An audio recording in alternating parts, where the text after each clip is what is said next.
لا حول ولا قوة إلا بالله العلي العظيم. حسبنا الله ونعم الوكيل ونعم المولى ونعم النصير. أعوذ بالله من الشيطان اللعين الرجيم. بسم الله الرحمن الرحيم. الحمد لله الذي على قوله وبنى مانع كل عظيمة وأذن وكاشف كل غنيمة وفضل.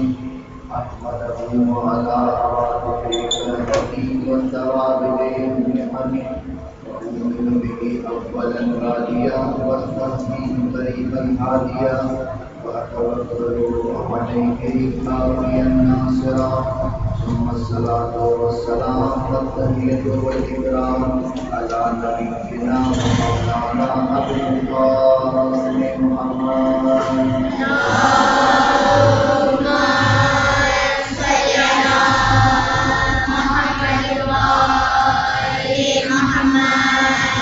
الطيبين الطاهرين المحمودين المسلمين المجتبين الميامين الذين أتاهم الإنسان وطهرهم تطهيرا.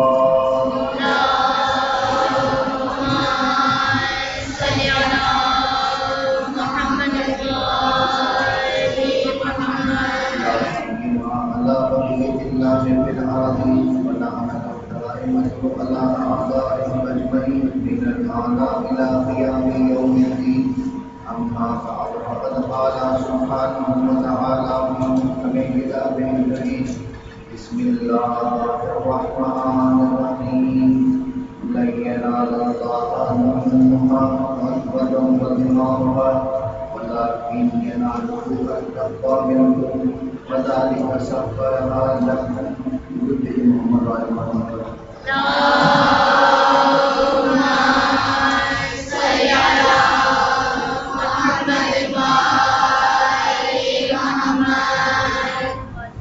ماہ ہمارے ذوالحج اور ذوالحج کے حوالے سے گفتگو کہ یہ مبارک مہینہ وہ مہینہ ہے کہ جس کی خاص عزت اور احترام دور جاہلیت میں یعنی اسلام سے پہلے بھی ماہ ذوالحج کی اہمیت تھی کافروں کے نزدیک. اور اسلام کے جو مبارک مہینے ہیں ان میں سے ایک یہ ذوالحج کا مہینہ ہے. اس ذوالحج کے مہینے کی ہماری اپنے مومنین ہونے کے ناطے کچھ ایسی یادیں وابستہ ہیں کہ اس مہینے کی برکت کا اندازہ اگر آپ کو لگانا ہے تو اس بات سے لگائیں کہ اس کی ابتدا امیر المومنین اور شہزادی کونین کی عقد کے ذریعے سے ہو رہی ہے یعنی پہلی ذوالحج. اور اس مہینے کا اختتام چوتھے ذوالحج یعنی عید مباہدہ پر ہو رہا ہے. اس میں بھی پنجتن پورے کے پورے شامل ہیں. اور اس کے علاوہ 18 ذوالحج اور عرفے کا دن اور باقی مختلف مناسبتیں جو اس مہینے میں ہیں اس کے اعتبار سے مومنین کی توجہ کا مرکز اور زیادہ بن جانا چاہیے. لیکن ہماری گفتگو جو آج ہو رہی ہے وہ ذوالحج کے مہینے میں عید قربان کے حوالے سے ہو رہی ہے. کیا ہے خدا کو پیغام اس عید کے ذریعے سے کیا دینا ہے اور کچھ عرفے کے اعمال عرفے کے اعتبار سے گفتگو ہوگی. اور اس کے بعد تھوڑے سے احکام جو ہیں وہ قربانی کے حوالے سے بیان ہوں گے کیونکہ عید الاضحیٰ ہے قربانی کا مہینہ ہے. اور ہر گھر میں ہر تقریباً محلے میں آپ جگہ جگہ جانور آپ دیکھ کے رہے آنے شروع ہو گئے تو اس کے حوالے سے بھی کوئی گفتگو ہو جائے گی.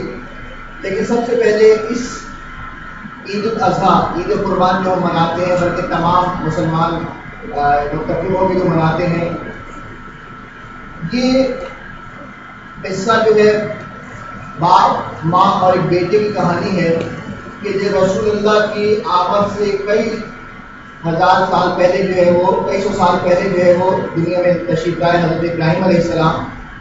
اور یہ ہمارے نبی وہ ہیں کہ جن کا قرآن میں بہت تذکرہ ہے حضرت ابراہیم کا. حضرت ابراہیم کی خصوصیت یہ ہے کہ جس طرح موسیٰ کلیم اللہ ہے ان کا لقب یہ ہے کہ کلیم اللہ اللہ سے بات کرنے والا. حضرت ابراہیم علیہ نبی اللہ کا لقب ہے خلیل اللہ یعنی اللہ کا دوست. تو جب لفظ دوست ذہن میں آتا ہے تو خود آپ سب لوگ بھی ہم انسان کی دنیا میں زندگی گزارتے ہیں تو تو خود بخود ذہن میں بات آتی ہے کہ ہمیشہ انسان اپنے دوستوں کے ذریعے سے پہچانا جاتا ہے. جس طرح ماں باپ اپنے بچے کی بری عادت دیکھ کے فوراً سوال کرتے ہیں کہ بیٹا آج تک تم کہاں بیٹھے ہو, اس سے تمہاری دوستی ہے.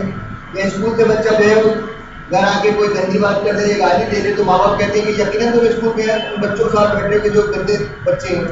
تو یہ بچے نے آ کے بتایا نہیں, لیکن کیسے پتہ چل گیا؟ اس کے اٹھنے, اس کے بیٹھنے, اس کے بات کرنے, اس کے چلنے سے پتہ چل گیا کہ بچہ کہیں غلط جگہ بیٹھا ہے. تو دوستی کا اثر بہت زیادہ پڑتا ہے دوست کے اوپر. اسی لیے اسلام نے کہا کہ ہمیشہ اچھے لوگوں سے دوستی رکھو, اچھے لوگوں سے تعلقات رکھو تاکہ ان کے اثر تمہارے اوپر پڑے. تو اللہ جب دوست بنا رہا ہے ابراہیم کو, تو اللہ نے ابراہیم کے اندر وہ کوالٹی دیکھی ہوگی, وہ چیزیں دیکھی ہوں گی کہ جو اللہ کو پسند ہوگی یا اللہ کے اندر ہوں گی. کیونکہ انسان دوستی کرتا ہے, آج کل پھر دوستی کے معیارات بدل گئے ہیں نا. کبھی ہماری دوستی ہوتی کسی سے پیسے کی وجہ سے, کبھی ہماری دوستی کسی سے ہوتی دولت کی وجہ سے, کبھی ہماری دوستی ہوتی جیسے یہ بچیاں بیٹھی ہیں ایمان کی وجہ سے. یہ بچیاں یہ درس سننے والے لوگوں کا مثال بن جاتا ہے کہ مومن سے دوستی کرنی ہے, دیندار سے دوستی کرنی ہے. تو دوستی کے معیارات ہوتے ہیں. تو اب اللہ جب کسی سے دوستی کرے گا تو اللہ کا معیار یہ تو نہیں ہے کہ وہ پیسے والا ہے تو ٹھیک ہے میں دوست بناتا ہوں. اللہ کا معیار نہ پیسہ ہے, نہ دولت ہے, نہ شہرت ہے. تو اللہ کا معیار کیا تھا کہ اللہ جیسی شخصیت یعنی اللہ جیسی وجود, اور وہ ابراہیم کو اپنا دوست بنائے. تو یقیناً حضرت ابراہیم کے اندر وہ خصوصیات رہی ہوں گی کہ جس کی وجہ سے اللہ نے انہیں اپنا دوست بنایا. حضرت ابراہیم کی خصوصیت کیا ہے؟ حضرت ابراہیم کی خصوصیت یہ ہے, بہت ساری ان کے اوصاف کتابوں میں ذکر ہیں, کہ جس میں سے ایک ذکر یہ ہے کہ وہ کبھی تنہا کھانا نہیں کھاتے تھے. ہمیشہ جو ہے وہ جب تک کہ کوئی مہمان ساتھ نہ ہو کھانا نہیں کھاتے تھے. اور اللہ سے اتنی محبت کرتے تھے, اتنی محبت کرتے تھے کہ ایک مرتبہ کسی کو اپنے گھر کھانے کے لیے بلایا اور اس سے پوچھا کہ تیرا رب کون ہے؟ تو اس نے کہا کہ میں بدھ کی پوجا کرتا ہوں. تو ابراہیم نے اس کو اپنے گھر سے نکال دیا. تو پروردگار عالم میں اچھے دوست کی صفت یہ ہوتی ہے کہ اگر اپنے دوست میں کوئی برائی دیکھے تو ہمیشہ اس کو بتا دیں. برائی چھپانے کا مطلب نہیں کہ آپ دوستی کا حق ادا نہیں کر رہے, بلکہ دوست سے دشمنی کر رہے ہیں. جب ابراہیم نے اس کافر کو اپنے یہاں سے بھگا دیا اور کھانا نہیں کھلایا, تو اللہ نے اپنے فرشتے کو بھیجا اور کہا کہ اے ابراہیم تم نے اس آدمی کو کیوں بھگا دیا جس کو تم نے اپنے مہمان بلایا تھا کھانے پہ؟ کہا کہ اے اللہ وہ تیری بات نہیں کرتا, وہ بتوں کی پوجا کرتا ہے, اور میں اس کو کیسے کھانا کھلاتا ہوں کہ جو میرے رب کو نہ مانے اور تیری توحید کا اقرار نہ کرے. تو اللہ نے ابراہیم کو درس دیا, کہا کہ اے ابراہیم وہ اتنے سال سے کفر کر رہا ہے, ان کو کھانا دے رہے ہیں, ایک دن اس کا رزق ہم نے تمہارے حوالے کیا اور تم نے جو اس کو بھوکا چھوڑ دیا. یہاں پہ دو پیغام مل رہے ہیں. ایک تو یہ کہ اللہ اتنا رحمان الرحیم ہے, اتنا رحمان الرحیم ہے کہ کافر کو بھی اگر نبی کے دروازے سے خالی ہاتھ جانا پڑے تو اللہ اس بات کو پسند نہیں کرتا. کیونکہ ذلت کا جو مہینہ ہے نا, یہ تقرب الہی کا مہینہ ہے, اللہ سے قریب ہونے کا مہینہ ہے, اللہ والا بننے کا مہینہ ہے. تو اس مہینے میں ہمیں اعمال ویسی کرنے ہیں. اور دوسرا پیغام یہ کہ ابراہیم نے غلط کام نہیں کیا. اگر کافر کو بلایا اور اس کو واپس کر کے کھانا نہیں کھلایا تو ابراہیم کا بظاہر یہ غلط کام نہیں تھا. یہ ابراہیم کی محبت کا تقاضا ہے, یہ انسان کی محبت کا تقاضا ہے کہ جس سے محبت کرتا ہے اس کے دشمن سے دشمنی کرتا ہے, اس کے دوست سے دوستی کرتا ہے. ہم دشمنان اہل بیت کو برا کیوں کہتے ہیں؟ اس لیے کہ ہم اہل بیت کی محبت کرتے ہیں. تو ابراہیم نے اگر اللہ کی محبت میں اس کو واپس کر دیا تو غلط کام نہیں کیا, کیونکہ وہ اللہ کی توحید پہ اقرار نہیں کر رہا, اور ابراہیم توحید پرست ہے اس لیے اس کو نہیں کھلایا. لیکن اللہ یہ بتا رہا ہے کہ کافر ہو یا مسلمان ہو, اگر میرا بندہ ہے تو میں تو اس کو رزق دوں گا چاہے وہ مجھے مانے یا نہ مانے. تو یہ مہینہ قربانی کا مہینہ ہے, یہ مہینہ عیسیٰ کا مہینہ ہے. کہ آپ نے دیکھا کہ خلیل اللہ کے جو نبی ابراہیم ہے, ان کو ایک مرتبہ واقعہ پورا سنا ہوا ہے آپ لوگوں کا کہ جب تبلیغ دین کی لوگوں توحید کی طرف بلایا تو نمرود جو زمانے کا بادشاہ تھا وہ آپ سے ناراض ہوا, کافی روکنے کی کوشش کی اور چاہا کہ یہ تبلیغ نہ کریں, لوگوں مواحد نہ بنائیں.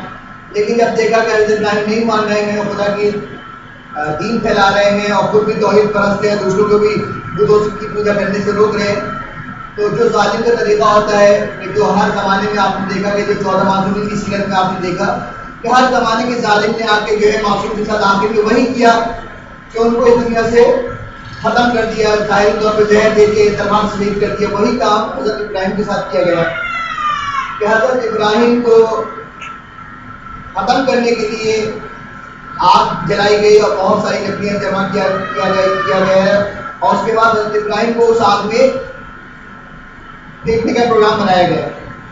اب دیکھیں یہاں پہ حضرت ابراہیم کی سیرت میں ہمیں ایک پیغام ملتا ہے کہ آیا ابراہیم کے جو کہ رسول سے کئی سو سال پہلے دنیا سے گزرے ہیں، لیکن ان کا یہ فعل قربانی کے جو ہم حج پہ کرتے ہیں اور پاکستان ہندوستان ہر جگہ کرتے ہیں، حضرت ابراہیم کی سنت ہے نا کہ جس سے ہم انجام دیتے ہیں، تو وہ فعل کی جو ابراہیم نے ہمارے نبی سے پہلے انجام دیا تھا، اللہ کو اتنا پسند آیا کہ اپنے آخری نبی کی امت کے اوپر واجب کر دیا کہ تو حج پہ جائے گا، قربانی کرے گا. اس کی وجہ کیا ہے؟ اس کی وجہ یہ کہ جب کوئی شخص اللہ کے لیے اتنا مخلص ہو جائے تو پھر چاہے وہ کسی بھی زمان میں ہو، چاہے وہ کسی بھی مکان میں ہو، چاہے وہ کسی بھی قوم کا ہو، کسی بھی قبیلے کا ہو، اللہ اس کا نام، اس کا ذکر، اس کی یاد کو باقی رکھتا ہے.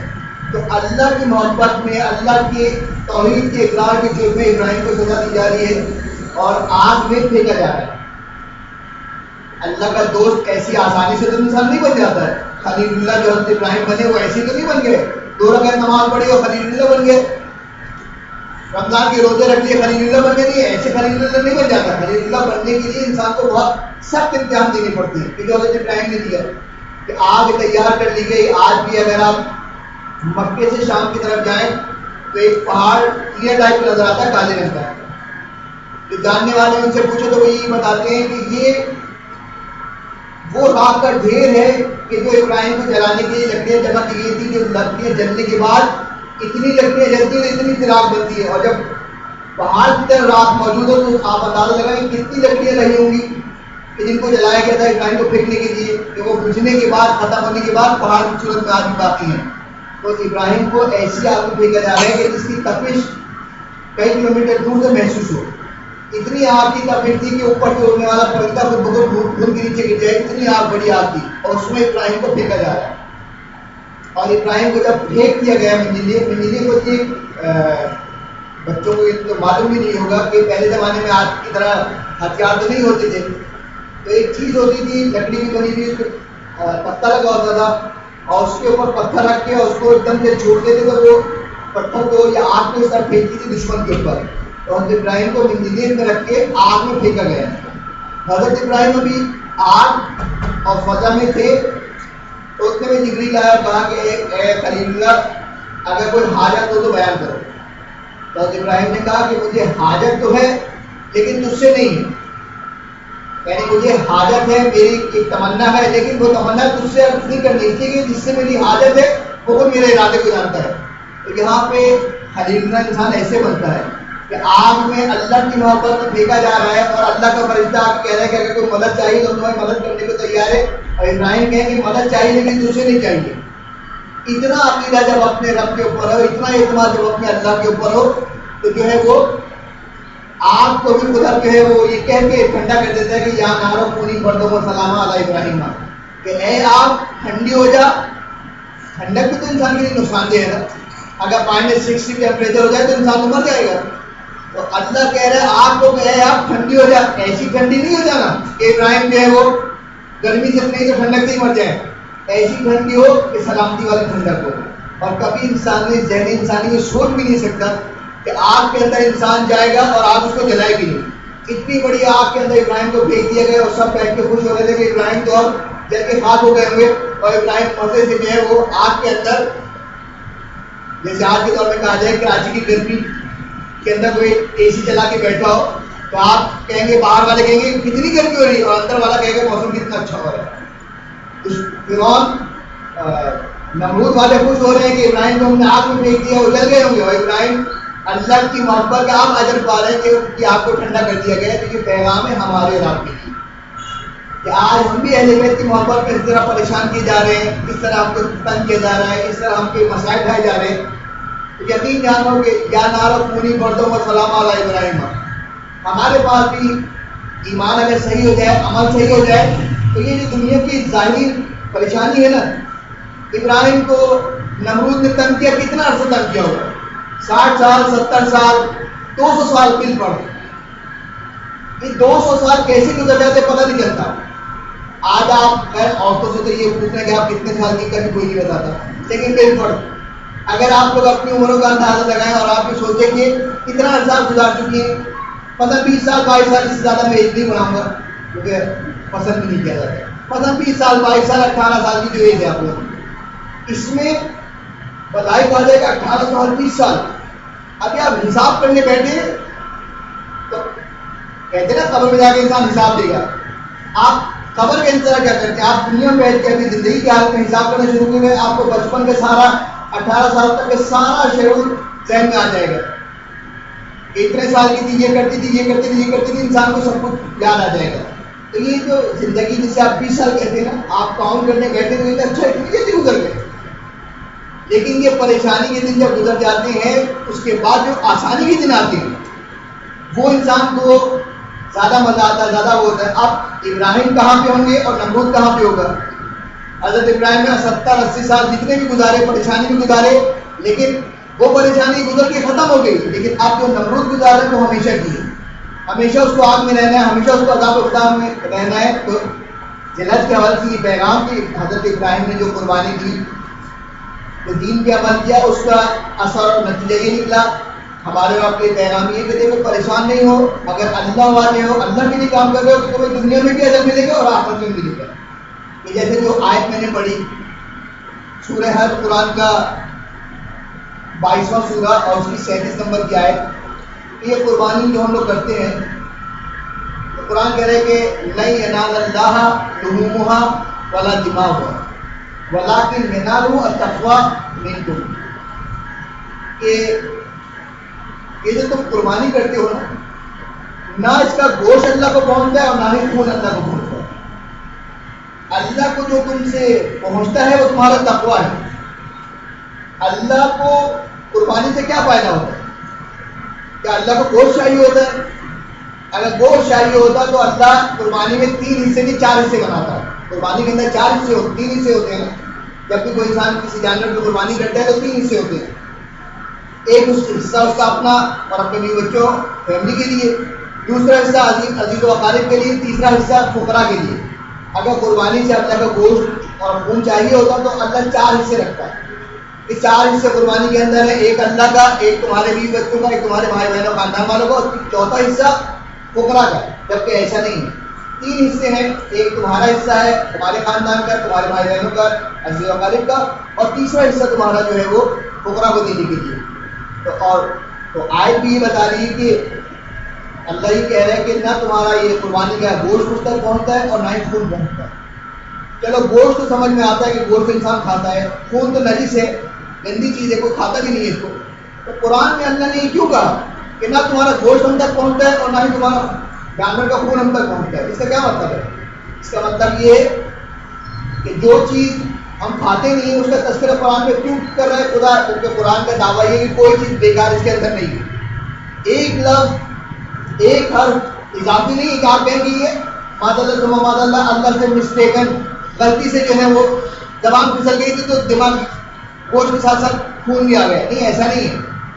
اللہ کا کلام معصوم کا کلام ہے, کوئی خطا نہیں. تو پھر یہ لفظ خون کیوں استعمال ہوا؟ خون اس لیے استعمال ہوا کہ جو لوگ مسلمان ہو کے اسلام کے دائرے میں آ چکے تھے, یہ نسلاً کافر تھے. ان کے مزاج میں ابھی تک, کیونکہ انسان جب کوئی نیا ٹریک پہ آتا ہے, کوئی نئی زندگی یا نیا طریقہ اختیار کرتا ہے, تو اتنی مرتبہ بے خیالی میں وہ وہی کام کر دیتا ہے کہ جو اس کی عادت ہوتی ہے. کہ جیسے مثلاً بعض لوگوں کی گالی پکڑنے کی بہت عادت ہوتی ہے. ان کو اگر ٹوک دیا جائے, روک دیا جائے کہ بھائی اچھی بات نہیں ہے, تو وہ بیچارے ٹھہر جاتے ہیں اور گالی نہیں دیتے. لیکن جب وہ بالکل بے خیالی میں ہوتے ہیں تو ان کی زبان پھر پھسل جاتی ہے, پھر گالیاں ان کی زبان سے نکلنے لگتی ہے, جبکہ وہ چاہ نہیں رہا. یہاں پہ بھی اللہ جو کہہ رہا ہے کہ تمہارا خون اللہ کو نہیں پہنچتا, یہ اس لیے کہہ رہا ہے کہ وہ جو مسلمان کافر تھے, کافروں کے مسلمان ہو کے آ گئے ہیں. تو کافروں میں بھی, کفر کے زمانے میں بھی لوگ خانہ کعبہ کے طواف کرتے تھے, لوگ قربانی کرتے تھے. لیکن وہ قربانی کیا کرتے تھے؟ ادھر قربانی کرتے تھے, اس کا خون اپنے بنائے ہوئے بتوں کے اوپر لے جا کے چھڑکتے تھے. تو اللہ نے جو کہا کہ تمہاری قربانی کا نہ گوشت ہم تک پہنچ ہے اور نہ ہی خون پہنچتا ہے, تو وہ خون اس لیے کہا کہ دیکھو اگر تمہارے وہم و گمان میں ہو نا کہ تم مسلمان تو ہو گئے، لیکن تمہارے وہم و گمان میں ہو کہ یہ خدا بھی ویسے ہی خدا ہے کہ جیسے جس خدا کی ہم پوجا کرتے تھے، تو یہ خدا ویسا نہیں ہے. تو تم یہ ہرگز کوشش نہیں کرنا کہ قربانی کرنے کے بعد خون لا کے جو ہے خانہ کعبہ کے گرد جا ہمارے نام پہ کہیں پھینکنا شروع کر دو. نہ تمہارا خون پہنچتا ہے اور نہ ہی تمہارا گوشت پہنچتا ہے. اس قربانی سے پہنچتا کیا ہے؟ تمہارا تقویٰ پہنچتا ہے، تمہارا ایمان پہنچتا ہے، تمہاری محبت پہنچتی ہے کہ تم نے کام کس کے لیے کیا ہے. آج ہم اس قربانی کو اگر آپ دیکھیں کہ جو ہم لوگ کرتے ہیں، اس قربانی کے اندر شاید ہی کسی 100 میں سے شاید 10 آدمی کی قربانی جو ہے نا وہ قربانی ہوتی ہے، ورنہ اکثر کی قربانی ریاکاری ہوتی ہے. کتنے کا بکرا لائے ہو؟ 45,000 لائے ہوں گے. 28,000 کا بتائیں گے 45,000. پہلے ہی اس اسٹیپ پہ تم نے قدم نہیں رکھا، تم نکل گئے. کیا تم نے جھوٹ بول دیا ریاکاری کے لیے کہ اس کے اگر 75,000 کی گائے آئی ہے تو میرے یہاں 1 لاکھ کی آئے گی؟ تو اس کا مطلب ہے کہ یہ للہ قربانی نہیں ہو رہی، یہ محلے والوں کے لیے ہو رہی ہے، یہ خاندان والے کے لیے ہو رہی ہے. ابراہیم علیہ السلام کی جو اس بیل کو خدا نے اتنا پسند کیا، اس میں سارا کے سارا کام اللہ کے لیے تھا. واقعے کا بیک گراؤنڈ کیا ہے چھوٹے بچوں کے عرض کر دوں کہ حضرت ابراہیم نے 3 دن خواب میں دیکھا کہ اپنے بیٹے اسماعیل کو ذبح کر رہے ہیں.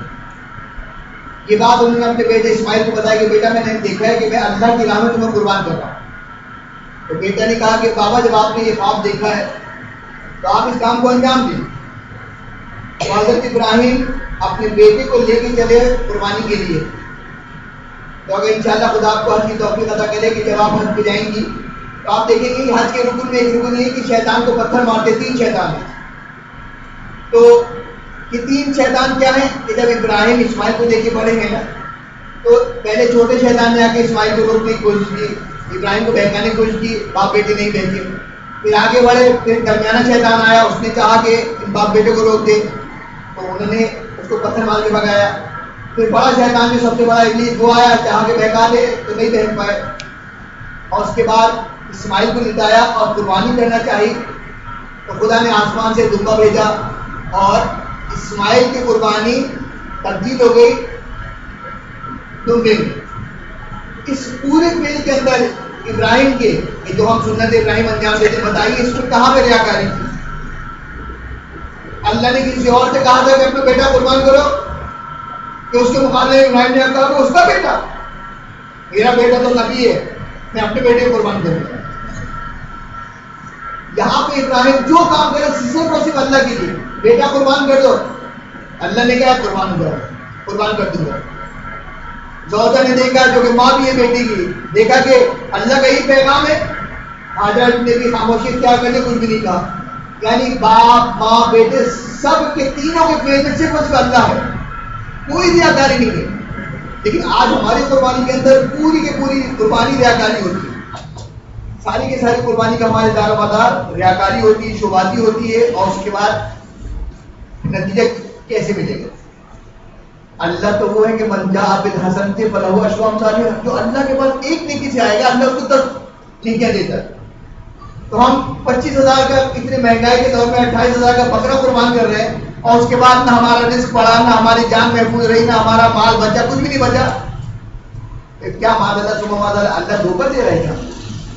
یہ کہہ رہے ہیں کہ ایک نیکی کے ساتھ ہم ان کو 10 دیں گے. یہاں میں نے اتنی محنت سے مہنگائی کی دور میں قربانی کر دی اور اس کا کوئی اجر نہیں ملا. اجر اس وقت ملتا کہ جب یہ قربانی تمہاری اللہ کے لیے ہوگی. آیت اللہ دست نیب اپنا ایک استعاذہ کے اندر ایک واقعہ نقل کرتے ہیں. ایک آدمی جو ہے نماز پڑھ رہا تھا مسجد کے اندر. اب پہلے کی مسجد تو ایسی ہوتی تھی، دروازے کھلے ہوئے، کوئی ایسا سیکورٹی کا بھی انتظام بھی ہوتا تھا. نماز پڑھ رہا تھا، پڑھتے پڑھتے نماز میں اس کو ایسا لگا جیسے دروازے سے کوئی آگے بیٹھا ہے. ٹھیک لگی تو آواز آئی دروازے لگنے کی. تو اس نے جیسے ہی دیکھا کہ کوئی آیا ہے، اب اس کی نماز خود و خوشو پڑھ رہے ہیں. وہ لمبے لمبے رکوع، وہ لمبے لمبے قیام. نماز پڑھنے کے بعد اس نے جب گھوم کے دیکھا تو دیکھا کہ مسجد کے دروازے پہ کتا ٹھیک لگائے بیٹھا ہے. بعض دفعہ جو ہے نا وہ خدا جانور کے ذریعے سے بھی ہدایت کرتا ہے. اس کے ذہن میں فوراً خیال آیا کہ دیکھو یہ میری نماز جو تھی اللہ کے لیے تھی، کتے کے لیے تھی. اگر اللہ کے لیے تھی تو کوئی آئے چاہے دروازہ پر بچ جائے چاہے دیوار گر جائے نماز تو اگر اللہ کے لیے تو پیر سے تیر نکال دیا جائے میرے مومنین کو، ان کو پتہ نہ چلے کہ کیا ہوا، اور یہاں کتا آگے بیٹھ جائے تو انسان کہے کہ اچھا کوئی آ گئے چلو نماز پرانی کر دی جائے. اس کا مطلب ریا کاری. تو جو انسان جس کے لیے فیل کرے گا، قرآن میں کہ جس کے لیے عمل کرو گے روز قیامت اللہ کہے کہ جا کے اس سے لو. قربانی اگر تمہاری اللہ کے لیے تو روز قیامت اجر اس کا اللہ دے گا. قربانی اگر محلے والے کے لیے تھی، پڑوس کے لیے تھی، تو جا کے روز قیامت جب انسان کہے گا نا پروردگار میں نے تو قربانی کی تھی، تو اللہ کہے گا قربانی تم نے کی تھی فلاں پڑوسی کے لیے، جا کے اجر اس سے لے لو. تم نے جو ہے وہ شو ماننے کے لیے کی تھی، جاؤ اس کا اجر فلاں سے جا کے لے لو. تو اس واقعے کے اندر سارا پیغام یہ ہے کہ اللہ کے لیے کرو. یہ عید الاضحیٰ تو ذی الحج کے مہینے میں آتی ہے، 10 ذی الحج کو آتی ہے، لیکن یہ تو وہ قربانی کی جو سنت ابراہیمی ہے. قربانی تو وہ ہے کہ جو ہم پورا سال دیتے رہتے ہیں. اس دور کے اندر کون پردہ کر رہا ہے کہ جو آپ پردہ کیے بیٹھی ہوئی ہیں؟ آج کل تو جتنے بے حیا ہو جاؤ اتنا ہی تم ترقی کرو گے. یہ چادر یہ مکھنے یہ اتار کے پھینک تو دیکھیں ابھی آپ کتنی ترقی کرتی ہیں. کتنی جگہوں پہ مومنات کو چاہے وہ مومن ہو چاہے غیر مومن ہو جاب نہیں ملتی. اچھی کیوں؟ اس لیے کہ آپ اسکارف پہن کے آ رہے ہیں. ایسا نہیں کہ وہ جاہل ہیں، ایسے نہیں کہ وہ پڑھی لکھی نہیں، کوالیفائڈ ہیں، انجینئر ہیں، ڈاکٹر ہیں، لیکن اچھی جگہ میں نہیں ملے. کیوں؟ اس لیے کہ آپ کا امیج ایسا ہے کہ آپ کو ہم نہیں رکھ سکتے. ایک مومنہ نے مجھ سے شکایت کی کہ مولانا صاحب مجھے ملٹی نیشنل کمپنی میں انٹرویو دینے کے لیے گئی ہوں اور سب سے اچھا انٹرویو میں نے دیا، سب سے اچھی پڑھی لکھی کوالیفائڈ انجینئر میں تھی، لیکن مجھے نہیں بلایا گیا، دوسروں کو بلا دیا گیا. اس لیے کہ میں جو گئی تھی وہ کوٹ اور اسکارف میں گئی تھی. تو یہ جاب نہیں ملی نا، یہ امتحان ہے. یہ حجاب کرنے کی وجہ سے آگے دنیا آپ کو پیچھے کر رہی ہے، یہ قربانی ہے. ابراہیم نے تو ایک قربانی دی تھی نا. آج کا مومن تو ہر روز صبح بستر سے اٹھ کے اور رات کو بستر پہ جانے تک کتنی قربانیاں دیتا ہے. حجاب پہننے کی وجہ سے آپ کو اچھی جگہ جاب نہیں ملے گی. حجاب پہننے کی وجہ سے اب تو مومنین میں بھی ہو گئے نا. حتیٰ لڑکوں کے لیے رشتہ ڈھونڈنے نکلتے تو پردے والی نہ ہو. یعنی جب مومنین کا یہ حال ہو جائے گا تو ہمیں ہماری بہنوں کو ہماری بیٹیوں کو کتنے امتحان دے دیں. لیکن عید الاضحیٰ کا پیغام یہ ہے کہ کبھی خدا کے امتحان میں گھبراؤ نہیں. جتنا اچھا امتحان دو گے اجر اس سے اچھا ملے گا. اگر آج حجاب پہننے کی وجہ سے جاب نہیں ملے گی تو ظاہر تنگدستی میں زندگی گزرے گی نا، لیکن ایمان تو باقی رہے گا. کل شہزادی کالم یہی آپ کی کہیں گی نا کہ یہ میری بیٹی تھی، میری ماننے والی تھی، حجاب کی وجہ سے اس کو نوکری نہیں ملی، آج تجھے جنت پر برابر میں گھر دوں گی. تو بتاؤ اگر دنیا میں 50,000 کی نوکری مل جاتی یہ بہتر تھا، یہ جنت میں شہزادی کے برابر والا گھر مل جائے وہ زیادہ بہتر ہے. آج اگر مومن کو داڑھی رکھنے کی وجہ سے دنیا میں پیچھے ہو جانا پڑے، قربانی دینی پڑے، یہ زیادہ بہتر ہے یا قربانی دینے کے بعد جو ہے وہ امیر مومن کہے گا کہ تم میری وجہ سے دنیا میں نظر انداز کیا گیا تھا نا، آجا میرے برابر میں آ جائے. یہ زیادہ بہتر ہے، یہ زیادہ بہتر ہے. اور قربانی کی آیت میں پیغام کیا مل رہا ہے کہ جب تم اللہ کے لیے کام کرو گے نا، وَذَلِكَ سَخَّرَ لَهَا لَكُمْ، کہ دیکھو قربانی جو اللہ کے لیے تم کرتے ہو نا تو اس کا دنیاوی فائدہ کیا ہے؟ یہ تو خدا تم کو دنیا میں دکھایا ہے کہ یہ جو سرکش جانور تھے نا طاقتور، تمہارے مقابلے میں کتنے طاقتور ہیں. تمہارا وزن 80 کلو 60 کلو ہے، یہ تو 250 کلو 500 کلو کی جانور ہے. ایک دفعہ سر ہلا دے تو تم جو ہے تو پھر دور جا کے گرو. لیکن تم نے جب اللہ کے لیے ارادہ کیا نا قربانی کے، دیکھو جانور کو اللہ نے تمہارے لیے مسخر کر دیا. قرآن کی آیت پڑھا میں اپنی طرف سے نہیں بیان کرتا. اس طاقتور جانور کو اللہ نے تمہارے لیے مسخر کر دیا. آپ تمہارے طاقت کو اتنا بڑھا دیا کہ تم نے اس کو پچھاڑ دیا، گرایا اور چھری چلا دی، کچھ نہیں کر پایا. یہ پیغام ہے قربانی کا کہ اگر اللہ کے لیے کام کرو گے نا خدا تمہیں غیبی طاقت ایسی دے گا. ظاہری اعتبار سے تم پسماندہ یا دنیا سے پیچھے نظر آؤ گے، لیکن مانوی اعتبار سے تم اتنے طاقتور ہو گے کہ دنیا کا کوئی بھی مومن، دنیا کا کوئی بھی دشمن تمہارا مقابلہ نہیں کر پائے گا. یہ عید کا پیغام ہے کہ یہ جو عید کے ایام چل رہے ہیں بہت اعمال ہیں کہ جو حج پہ گئے ہیں وہ تو بڑے خوش نصیب ہیں. یہ عرفے کا دن جو آنے والا ہے 9 ذی الحج، کہ جس میں حضرت مسلم علیہ السلام کی شہادت کی تاریخ ہے، کہ آپ کی شہادت 9 ذی الحج کو ہوئی اور واقع کربلا ہوئی 10 محرم 61 ہجری، یعنی پورے تقریباً 1 مہینے کے بعد. لیکن حضرت مسلم کا شمار جو ہے وہ کربلا کے شہیدوں میں ہوتا ہے. حیرت کی بات ہے نا کہ جو بھی واقعہ ہوا نہیں اس سے پہلے شہادت ہو گئی, تو کربلا کے شہید کیسے ہو گئے؟ کربلا کا شہید ہونے کے لیے کربلا میں ہونا ضروری نہیں ہے. عاشور کے دن امام حسین کے ساتھ ہونا ضروری نہیں ہے.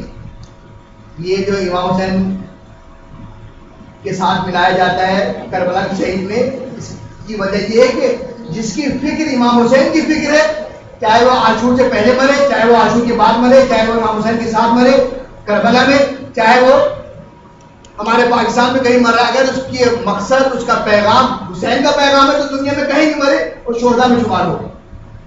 تو یہ پیغام بھی آپ کو مل گیا ہے کہ کربلا کا شہید عرفے کے دن شہید ہو رہا ہے. عرفے کا دن وہ عظیم دن ہے کہ کہتے ہیں کہ عرفے کے دن یا تو انسان میدان عرفات میں ہو, اگر میدان عرفات میں نہیں جا سکتا تو امام حسین کے حرم میں قبے کے نیچے, گنبد کے نیچے بیٹھ کے دعا کرے. عرفے کے بارے میں کہا جاتا ہے کہ اگر کوئی شخص, شب قدر کے لیے کہا جاتا ہے کہ اگر کوئی شخص شب قدر میں نہیں اپنے گناہوں کو معاف کروا سکا نا, تو پھر وہ کبھی بھی اپنے گناہ کو معاف نہیں کروا پائے گا مگر یہ کہ عرفے کے لیے. شب قدر اتنی فضیلت والا دن اور رات دونوں, اس کی رات بھی فضیلت والی, دن بھی فضیلت والا ہے. انسان خدا سے مغفرت طلب کرے تو خدا گناہوں کو معاف کر دیتا ہے. تو کہتے ہیں کہ اگر کوئی شخص شب قدر میں بھی نہ بخشا جائے گا تو مایوس نہیں ہو. عرفے کا دن ایسا ہے کہ عرفے کے دن اگر وہ اپنے گناہوں کو معاف کروانا چاہے تو خدا اس کے سارے گناہوں کو معاف کر دے گا. تو عرفے کے دن اگر کوئی حاجی بھی نہیں ہے اور کوئی امام حسین کے حرم میں بھی نہیں ہے, اس کا مطلب یہ نہیں کہ اب ہم تو کچھ بھی نہیں کر سکتے. اللہ ایسا نہیں. 9 ذی الحجہ کا جو دن آنے والا ہے, آپ اپنے ہی گھر میں بیٹھ کے وہ اعمال کے جو عرفے کے دیے ہوئے وہ اعمال کریں. روزہ بھی مستحب ہے, روزہ افضل عبادت ہے, لیکن عرفے کا دن کے اعمال کی اہمیت اتنی زیادہ ہے کہ مفادی میں بھی آپ پڑھیں گے کہ روزہ رکھنے سے اگر کمزوری ہو رہی ہے, روزہ رکھے گا گرمی کے دن جیسے کہ آج کا دن ہے, روزہ رکھے گا اگر آدمی تو اس کو پیاس بہت لگے گی تو وہ دعا نہیں پڑھ پائے گا, مثلا جو نماز ہے وہ نہیں پڑھ پائے گا, کہ عرفے کی جو دعا بڑی طولانی ہے وہ نہیں پڑھ پائے گا. تو شریعت کہہ رہی ہے کہ اس دن روزہ نہیں رکھو, یہ سارے اعمال کو انجام دیں. ویسے تو بہت اچھی بات ہے کہ اگر آپ لوگ روزہ رکھ کے اعمال کریں وہ تو بہت ہی اچھی بات ہے, لیکن اگر نہیں رکھ سکتی روزہ تو روزہ نہیں رکھیں, لیکن عرفے کے جو اعمال ہے اس اعمال کو تو انجام ضرور دیں. اس لیے کہ ضرورت بھی ہے, حالات بھی ہے.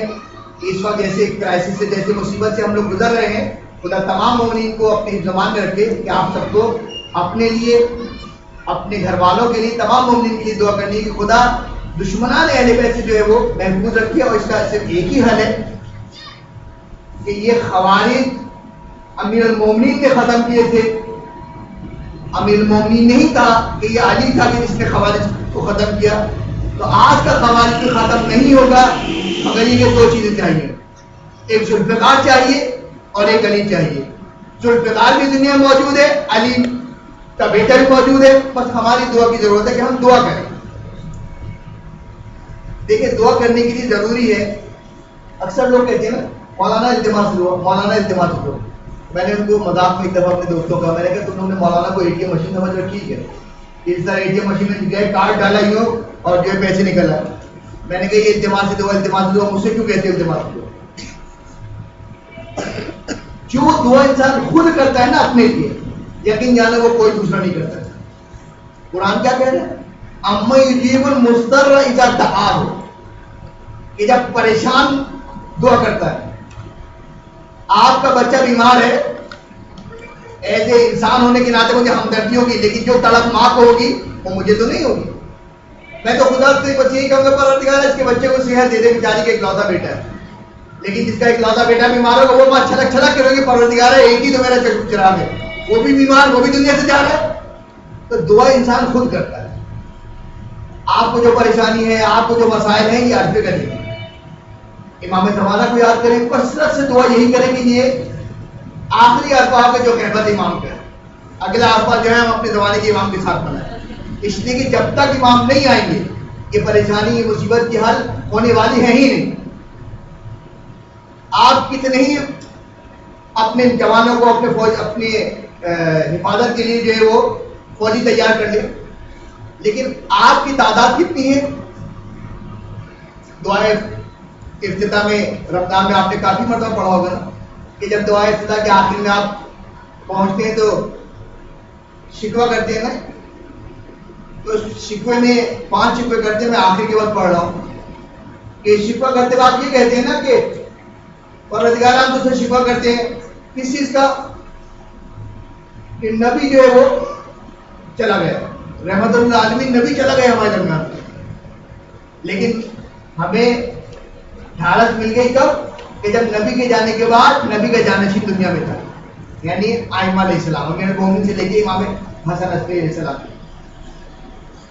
لیکن جب یہ نبی کا جانشین بھی خیبر میں چلا گیا, ہم اس کی شکوہ تجھ سے کرتے ہیں کہ نبی کے جانے کا غم ہمیں بہت تھا, لیکن پھر بھی برداشت ہو جاتا تھا کہ نبی کا جانشین تو موجود تھا, لیکن نبی کا جانشین بھی پردہ غیبت میں ہے. یہ بھی غم ہم برداشت کر لیتے ہیں اس صورت میں کہ جب ہماری تعداد زیادہ ہوتی ہے. ہماری تعداد کم ہے, ہمارے دشمن زیادہ ہیں. ہمارے دشمن بھی زیادہ ہوتے, ہماری تعداد بھی کم ہوتی, تب بھی ہم برداشت کر لیتے. لیکن ہم جو اس سے شکوہ کر رہے ہیں اس بات پہ کر رہے ہیں کہ سارے دشمن جمع ہو گئے, اکٹھا ہو گئے, سب مل کے ہم پہ حملہ کر رہے ہیں. آج یہودی ہو, آج عیسائی ہو, آج دنیا کے جتنے بھی فرقے سارے کے سارے متحد ہیں. کس کے لیے؟ مومنین کے لیے. آپ دیکھیں شام دیکھ لیں, عراق دیکھ لیں, پاکستان دیکھ لیں, ہر جگہ جو ہے وہ مومنین کے اوپر مصیبت آئی ہوئی. کہیں داعش جیسے تکفیری گروہ کو بنا دیا جاتا ہے, کہیں طالبان جیسے مختلف قسم کی جو گروہ بنائے جاتے ہیں, سارے کے سارے متحد ہیں. آپس میں یہ ہم مزاج نہیں ہے, لیکن ہم مزاج کہاں پہ ہو جاتے ہیں؟ جہاں پہ مومن کا مسئلہ آتا ہے. تو یہی تو امام کہہ رہے ہیں کہ خدا سے شکوہ کرو کہ سارے دشمن اکٹھا ہو کے تمہارے ٹاپ پہ بیٹھے ہوئے. اس کے خاتمے کے لیے صرف اور صرف ضروری ہے کہ جب تک امام نہیں آئیں گے یہ خاتمہ نہیں ہوگا. تو عرفے کے دن آ رہا ہے, اگر روزہ رکھ سکتے ہیں تو روزہ ضرور رکھیے, اور نہیں رکھ سکتے, کمزوری محسوس ہو رہی ہے تو آپ روزہ نہیں رکھیں, لیکن اعمال کو ضرور انجام دیں. اعمال کا طریقہ یہ ہے, اگر قبولیت کے اعمال کہتے ہیں کہ آپ کے اعمال قبول ہو جائیں, ایک تو طریقہ یہ ہوتا ہے کہ آپ اپنے گھروں میں بیٹھ کے اعمال کریں. لیکن گھروں میں بیٹھ کے اعمال کرنے کا فائدہ بھی ہے, نقصان بھی ہے. فائدہ یہ ہوتا ہے کہ آپ اپنے گھر میں دعا کرتے کرتے کام یاد آ گئے, اٹھ کے گئے, کام کر کے آگے دوبارہ شروع کر دی. یا کوئی دروازے پہ آ گئے, آپ دعا پڑھ رہے تھے, رفقت تازی ہو گئی, خدا سے لگنے والی تھی, بیل بج گئی, آپ اٹھ کے دروازے پوچھنے کی کون آیا, تسلسل ٹوٹ گیا. اجتماعی اعمال میں یہ فائدہ ہوتا ہے کہ اتنی سارے خواتین بچے اگر بیٹھ کے اعمال کریں اور خدا کو ان میں سے کسی ایک پہ ترس آ جائے, اب خدا اس کی دعا کو قبول کرے گا, اس کی وجہ سے سب کی دعا قبول ہو جائے گی.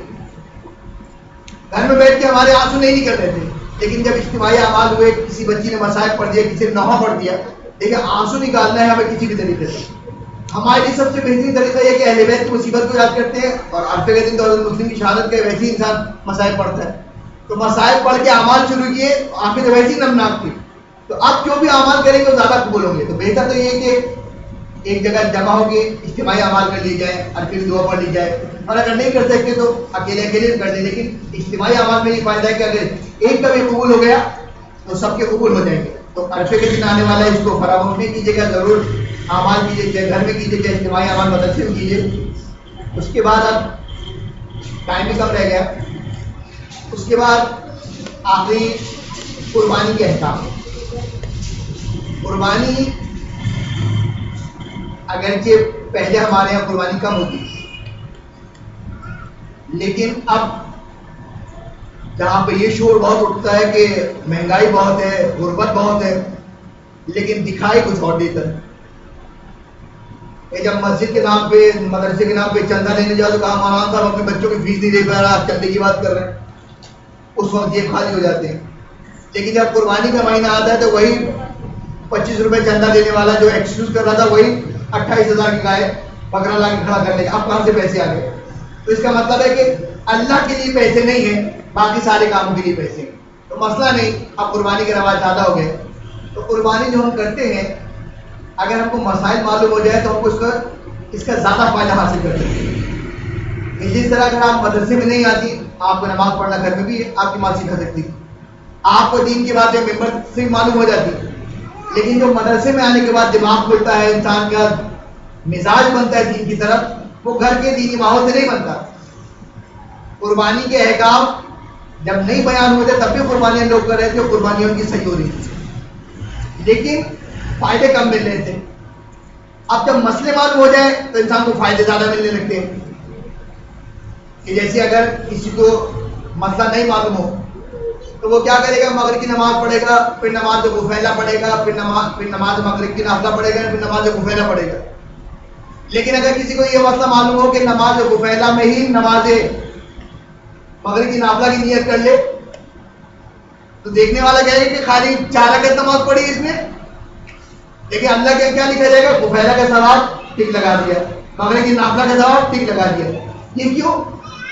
اس لیے کہ اس کو دین کی معلومات تھی، اس نے دین پہ عمل کیا، کم وقت میں اس کو ڈبل فائدہ مل گیا، دوسرا مومن ایک ہی فائدہ لے پائے گا۔ اگر مسائل انسان سیکھ لے تو فائدہ ہوتا ہے، نقصان نہیں ہوتا۔ تو قربانی واجب تو صرف اس کے لیے کہ جو حج کرنے گیا ہوا ہے اور مینا میں بیٹھا ہے، اس کے علاوہ دنیا میں کہیں بھی کوئی شخص ہے اس کے اوپر واجب نہیں، سنت موقدہ ہے، یعنی ایسی سنت جس کی بہت زیادہ تاکید کی گئی ہے کہ اس کو ضرور انجام دو، تو سنت موقدہ ہے۔ اگر کوئی شخص اس کو انجام نہیں دیتا تو کوئی گناہ نہیں ہے، اگر انجام دیتا تو بہت اچھی بات ہے۔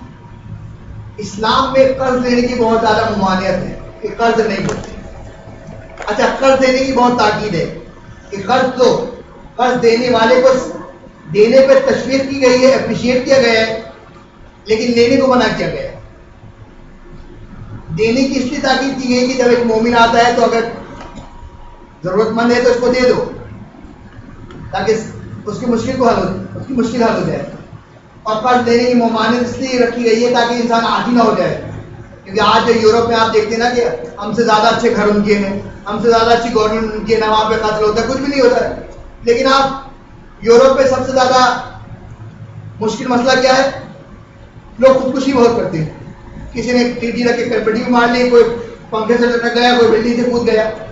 اگر کراچی والا یہ سب کرتا ہوا نظر آئے تو پھر بھی سمجھ میں آتا ہے کہ 2 دن کے بعد جب سی این جی کھلی ہے تو آپ جا کے لائنیں دیکھیں، بیچارہ مومن پریشان ہے کہ میں سی این جی کیسے بھراؤں۔ ہر روز بجلی کے بل بڑھ رہے ہیں، آٹا مہنگا، چینی مہنگی، شکر مہنگا، تو خودکشی تو ہم کو کرنی چاہیے، لیکن پاکستان میں خودکشی کا ریشو کم ہے، یورپ میں ریشو زیادہ ہے۔ کیوں؟ وہاں پہ خودکشی کا ریشو اس لیے زیادہ ہے کہ وہاں پہ تحمل نہیں، برداشت نہیں، انسان فوراً جو ہے وہ ڈسہارٹ ہو جاتا ہے، دل برداشت ہو جاتا ہے، مارنے میں تو جاتا ہے کہ میں مر جاؤں تو نجات مل جائے گی۔ لیکن مومن برداشت کرتا ہے، وہ برداشت کرنے کے بعد تحمل کرتا ہے اور پھر وہ اس کو سروائیو کرتا ہے اور پھر نتیجے تک پہنچ جاتا ہے۔ تو یہ قربانی سنت موقع ہے کہ کوئی نہیں بھی کر رہا تو کوئی گناہ نہیں کر رہا، لیکن جو خانہ کعبہ کی زیارت کے لیے گئے ہوئے ہیں، حج کے لیے گئے ہوئے ہیں، ان کے اوپر واجب ہے۔ اگر وہ قربانی نہیں کریں گے تو وہ احرام پہننے سے جو چیزیں ان کے اوپر حرام ہو جاتی ہیں، جب تک کہ وہ قربانی نہیں کریں گے، چاہے وہ احرام کو اتار کے پھینک دے، شلوار قمیض پہننا شروع کر دیں، ان کے اوپر وہ 20-22 چیزیں کی جو حرام ہو جاتی ہیں احرام پہننے سے، وہ ان کے اوپر حرام نہیں، مطلب خوشبو نہیں سونگھ سکتے۔ قربانی نہیں کی انہوں نے، پاکستان آگے 2 سال تک وہ بیٹھے ہوئے، قربانی نہیں کی، 2 سال تک نہ وہ خوشبو سونگھ سکتے ہیں، نہ وہ شیشہ دیکھ سکتے ہیں، نہ وہ کنگھی کر سکتے ہیں، نہ وہ کوئی کریم استعمال کر سکتے ہیں، کیونکہ جو چیزیں احرام پہننے سے حرام ہوئی تھی وہ حرام نہیں۔ تو واجب قربانی صرف اس کے لیے کہ جو سعودی عرب میں حج کر رہا ہے، اس کے علاوہ جتنے بھی ہم لوگ ہیں ہم سب کے اوپر سنت موقدہ ہے، کریں تو اچھی بات ہے۔ قربانی کے اندر فائدہ، اگر مسئلہ سیکھ لیں تو ایک فائدہ اور بھی ہو جاتا ہے۔ اسلام میں مستحب ہے کہ جب بچہ پیدا ہو تو 7ویں دن اس کا عقیقہ کرو، ختنہ عقیقہ، اگر لڑکا ہے تو ختنہ اور لڑکی ہے تو عقیقہ وغیرہ، لڑکی لڑکے دونوں کا، کہ 7ویں دن مستحب ہے۔ عام طور پر جو مومنین ہوتے ہیں وہ عقیقے میں نہیں کر پاتے، اگلے مہینے کریں گے، اگلے مہینے کریں گے، اگلے مہینے کریں گے، یہاں تک کہ بچی کی شادی ہو کے چلی جاتی ہے، عقیقہ نہیں ہو پاتا، نہ لڑکی کا نہ لڑکی کا۔ لڑکے کا تو پھر بھی لوگ کر لیتے ہیں، کیونکہ لڑکی کی پیدائش کو پتہ نہیں کیا کارنامہ سمجھتے ہیں، پتہ نہیں لڑکی کی پیدائش کو کوئی بہت بڑا اپنا ہنر سمجھتے ہیں، جبکہ ایسا نہیں۔ اسلام میں لڑکی اور لڑکے میں کوئی فرق نہیں، بلکہ جتنا احترام فضیلت لڑکی کے لیے کہی گئی ہے کہ جس کی 3 بیٹیاں ہو جائیں اس کے لیے جنت کا دروازہ کھل جاتا ہے، اس کو میں مذاق سے کہتا ہوں کہ جہنم کا دروازہ دنیا میں کھل گیا، جنت کا کھلے گا تو کیا فرق پڑ گیا، کیونکہ داماد وہ ایسا ناصور ہوتا ہے کہ نہ اس کو آپ نگل سکتے ہیں نہ اگل سکتے ہیں۔ اگر خراب داماد مل گیا تو یقین جانے کہ ایسا ناصور بن جاتا ہے تو بیٹی جو ہے نا وہ رحمت ہے, بیٹا جو ہے وہ نعمت ہے. نعمت کا سوال کیا جائے گا روز قیامت کے کہاں خرچ کی, رحمت کے بارے میں سوال نہیں. روایت نہیں کہ اگر بیٹی نہیں ہونا تو جنازہ سنا رہتا ہے. باپ کا جنازہ, ماں کا جنازے کی رونق جو ہے نا وہ بیٹیوں سے ہوتی ہے. بیٹیاں ہی دہاڑے مار مار کے روتی, بہت ساتھ میں ٹیڑھی کھڑی رہتی ہے کہ ہاں سائز نہیں تک کے اچھا ہو گئی. جیسے میں کاروان لے کے جاتا ہوں تو نجف میں وادی سلام قبرستان ہے, تو وہاں مستحب ہے کہ مومن جائے تو اپنی قبر بنائے, کیونکہ 2 قبرستان ہیں, ایک وادی سلام اور ایک وادی برہوت. جتنے محبان اہل بیت ہوں گے ان کی سب کی روحیں جو ہے وہ وادی سلام جائیں گی, اور جتنے دشمنان اہل بیت ہوں گے ان کی روحیں وادی برہوت میں جائیں گی. تو مستحب ہے کہ وہاں پہ اپنی قبریں بنائیں. تو میں جب بھی کاروان کے ساتھ جاتا ہوں تو میں ان سے کہتا ہوں کہ یہاں پہ مستحب ہے کہ قبریں بنائیں, لیکن دشمنی میں نہیں بنائیے گا کہ بہو ساس کی بنا دے, ساس بہو کی بنا دے. میں نے کہا یہ قبرستان دشمنی نکالنے کے لیے نہیں ہے بلکہ محبت کے اظہار کے لیے. اگر میں اپنی ماں کی قبر بنا رہا ہوں تو مطلب نہیں ہے میں ماں سے دشمنی کر رہا ہوں, میں ماں سے محبت کر رہا ہوں کہ دنیا کے قبرستان سے اٹھ کے اگر وادی سلام میں آ جائے, امیر المومنین کے برابر میں آ جائے تو یہ کتنی اچھی بات ہے. تو یہ اظہار محبت ہے. تو قربانی میں عام طور پہ کیا ہوتا ہے کہ لوگ عقیدے میں کیا ہوتا ہے کہ بیٹے کا تو کر دیتے, لڑکیوں پہ نہیں کر پاتے, کیونکہ عام طور پہ لڑکی لڑکیوں میں مانے فرق کیا جاتا ہے. کھانا پکے گا, گوشت ہے, اچھی بوٹیاں بیٹا کھائے گا, باقی جو بچے گا بیٹی کھائے گی, جبکہ ایسا نہیں, دونوں برابر ہیں. تو بالفرض اگر کوئی ایسے والدین ہیں کہ اپنی بیٹی بیٹے میں فرق کرتے ہیں تو یہاں پہ ان کے لیے موقع میں ان کو مسئلہ بتا دیتا ہوں تاکہ ان کے لیے آسانی ہو جائے. کیا کہ آپ قربانی کا جانور لے کے آئے ہیں اور بیٹی کا عقیقہ نہیں کیا یا بیٹے کا نہیں کیا یا اپنے ابھی تک عقیقہ نہیں ہوا, تو عقیقہ بہت ضروری کرنا چاہیے. ہر انسان کے ساتھ کہ ہمارے اماں ابا, یعنی میرے اماں ابا نہیں, ہم سب کے اماں ابا, حضرت آدم اور حضرت حوا نے شیطان کے بہکاوے میں جو کھا دیا تھا, تو کہتے ہیں کہ وہ ہر انسان کے اندر ایک جب پیدا ہوتا ہے تو ایک شیطان ہوتا ہے. تو جو عقیقہ کر کے ہم جانور کو ذبح کرتے ہیں تو وہ پیدا ہونے والا جو شیطان ہوتا ہے وہ مر جاتا ہے, پھر انسان ساری زندگی جو ہے وہ گمراہ دیر سے ہو پاتا ہے, کیونکہ اس کے اندر کا شیطان تو مر چکا ہوتا ہے. تو اگر بالفرض کسی نے عقیقہ نہیں کیا اور وہ عقیقہ کرنا چاہے تو اس کے لیے بہترین موقع ہے کہ جو قربانی کا جانور لے کے آ گئے ہو اسی کے اندر قربانی کی نیت بھی کرو اور عقیقے کی نیت بھی کرو, قربانی کے ثواب بھی مل جائے گا اور بچے کا عقیقے کا بھی فرض ادا ہو جائے گا. قربانی اتنی اہم ہے کہ قرض کے بارے میں ممانعت ہے نا کہ میں بیان کر رہا تھا. تو حضرت ام سلمہ آئی رسول کی زوجہ, رسول سے کہا کہ اللہ کے رسول میرے پاس تو قربانی کے پیسے نہیں, کیونکہ شوہر کے اوپر بیوی کا واجب خرچہ واجب ہے, مثلا کھانا پینا اور جس اسٹینڈرڈ کی وہ لڑکی ہے اس حساب سے اس کو کپڑے دینا سال میں. باقی اس کے علاوہ عید پہ نیا جوڑا بنانا یہ کوئی واجب نہیں ہے, یا اس کو جو ہے وہ فیشن بدل گئے, اب جو ہے وہ شادی میں جانے کے لیے پارلر میں تیار ہونا پڑتا ہے تو وہ اس کو پارلر میں جانا ہے, پیسے مانگ لیتے ہیں, پیسے دینا واجب نہیں. واجب سے اس کے واجب خرچے جو ضروریات ہے وہ اس کو دینا ہے. تو یہاں پہ یہ بھی ہو جاتا ہے کہ رسول اللہ نے کہا کہ زوجہ نے آپ کہا کہ مجھے قربانی کے پیسے نہیں ہیں. اللہ کے رسول نے کہا کہ جاؤ قرضہ دو, قربانی کرو, خدا اس قرضے کو جلدی ادا کر دے گا. یعنی قرضہ لینے کی رسول اللہ ممانعت بیان کر رہے ہیں کہ قربانی اتنی اہم چیز ہے کہ اللہ کے رسول کہہ رہے ہیں کہ اپنی زوجہ سے کہ جاؤ قرضہ دو اور قربانی کرو, خدا اس قرضے کو بہت جلد ادا کر دے گا. اور دوسری حدیث امیر المومنین کے حوالے سے کہ اگر انسانوں کو پتہ چل جائے قربانی کا فائدہ تو لوگ کوئی بھی ایسا نہیں ہوگا کہ جو قربانی نہیں کرے. امیر المومنین فرماتے ہیں کہ جب قربانی کے جانور کے اوپر چھری پھیری جاتی ہے تو جانور کا جو خون کا پہلا قطرہ زمین پہ گرتا ہے, قربانی کرنے والے کے سارے گناہ کو خدا معاف کر دیتا ہے اس ایک قطرے کی وجہ سے. تو اتنی فضیلت ہے قربانی کے جانور کی, تو سنت موقعہ ہے. اچھا, مہنگائی کی حقیقت بات یہی ہے کہ مہنگائی بہت زیادہ ہے اور ہر آدمی افورڈ نہیں کر سکتا. اچھا, ہم جس معاشرے میں رہتے ہیں ہمارے برادران اہل سنت زیادہ ہمارے, تو بہت ساری چیزیں ان کی فقہ ہمارے اوپر آ گئی ہیں اور ہم سمجھتے ہیں کہ ہاں ایسی مسئلہ, جبکہ ایسا مسئلہ نہیں ہے. مثلا جیسے بکرے میں 2 حصہ لے سکتے ہیں, گائے میں 7, اونٹ میں پتہ نہیں, مجھے نہیں پتا مارکیٹ کتنا مشہور ہے, جبکہ ایسا نہیں ہے. وہ شاید گائے میں 7 اس لیے رکھے ہوں کہ گائے ذرا موٹی ہوتی ہے تو 7 آدمی کو وزن اٹھا لیں گے. بکرا چھوٹا سا ہوتا ہے تو 2 آدمی پہ بیٹھیں گے, کیونکہ ہمارے کانسیپٹ یہ ہے کہ جو قربانی کرے گا وہ پورے سرا سے اس بکرے کے اوپر یا گائے کے اوپر سے یا اونٹ کے اوپر بیٹھ کے گزرے گا, جبکہ ایسا نہیں ہے. تو انہوں نے کہا کہ بکرے میں 2 اس لیے کہ شاید بکرا چھوٹا ہوتا ہے تو 2 آدمی کے بوجھ اٹھا کے اور اتنے باریک پل میں سے کیسے گزرے گا، تو کہا کہ بکرے میں 2 گائے میں 7، جبکہ ایسا نہیں.